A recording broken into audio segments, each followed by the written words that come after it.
RM5. Ayam lagi. Daging.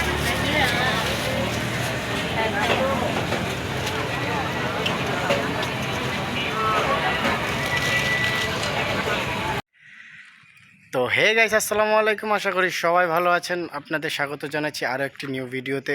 তো আজকে আমি আপনাদের সাথে শেয়ার করব মালয়েশিয়ার পাসা মালাম কীরকম হয়। পাসা মালাম হচ্ছে গিয়ে ভাসমান ভাসমান হাট বলতে পারেন। সো চলুন আপনাদের দেখাই মালয়েশিয়াতে পাসা মালাম কীরকম হয়। তো চলে আসলাম পাসা মালামে।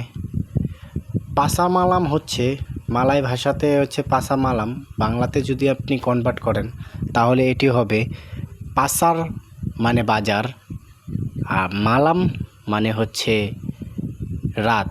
তো রাতের বাজার, বাট আপনি এরকম বলতে পারেন যে ভাসমান বাজার, কারণ এটি একটি রাস্তার উপরে বসেছে। আজকের দিনের পর এখানে একটা দোকানও থাকবে না, এটা শুধু একটা রাস্তায় থাকবে, এখান দিয়ে গাড়ি চলাচল করবে।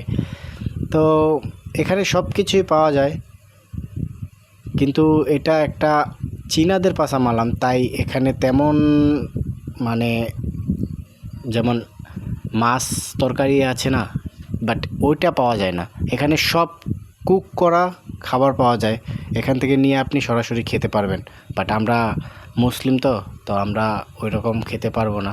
বাট আপনারা দেখতে থাকুন, এটি অনেক সুন্দর। সবাই এই এরিয়ার যারা আছে সবাই এখান থেকে আসে। যেদিন এই হাটটি বসে ওই দিন আর কেউ বাড়িতে মনে হয় রান্না করে না, এখান থেকে সবাই নিয়ে গিয়ে খায়। আর চীনারা এমনিতেও বাড়িতে তেমন একটা রান্না করে না, ওরা সব সময় কিনেই খায়। তো আমি এখান থেকে নিব সাতে। তো সাতে হচ্ছে গরুর মাংস দিয়ে, মানে গরুর মাংসকে পুড়িয়ে তৈরি করা হয়, এই হচ্ছে সেই সাতে। এটাকে সাতে বলে, মালাইদের খুব প্রিয় একটি খাবার। সো আমি এখান থেকে 5 রিঙ্গিতে নিয়ে নিলাম। আমিও খেয়ে দেখি কীরকম। আমি আগেও খেয়েছি, বাট এখন আবার খাই। চলে আসলাম এই পাসা মালামের একবারে লাস্ট পর্যায়ে, এটি হচ্ছে একবারে লাস্ট।